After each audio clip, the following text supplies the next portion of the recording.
Takže čaute, vítajte u nového videa. Toto video budú Example Solvy 2.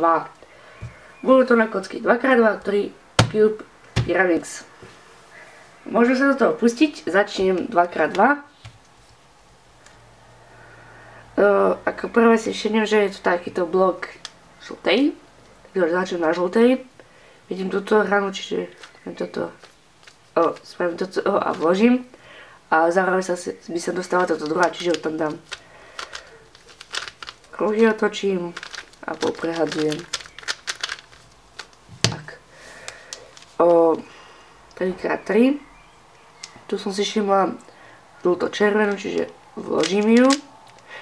Tu som si všimla modrú, vložím ju a vložím zároveň aj oranžovú. Prvý pár. Druhý pár. Tretí pár a štvrtý pár. Oleov a yellow skip.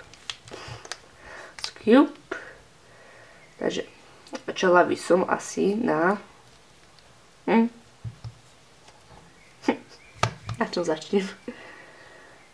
Začala by som na žltej, čiže vložila by som túto hranu sem, tuto sem, tuto sem a musím znova prehodiť, čiže ešte raz. Dala by som stred, otočila rohy bielo hore a už potom klasická situácia, alebo tak. Potom Pyraminx, vložila by som na červenej, vložila by som stred, točila rožky, vložila hranu, ďalšiu hranu a dokončila. To je bolo z tohto videa teda všetko. Dúfam, že sa vám páčilo, napíšte mi nejaké tipy a triky do komentárov. Môžeme ešte v budúcnosti natočiť ešte jeden diel, ak vás to náhodou zaujíma. A môžete mi napísať nejaké nápady na videa. Chcel by som na to niečo natočiť, že absolútne neviem čo. Tak, ja sa s vami lúčim a čau.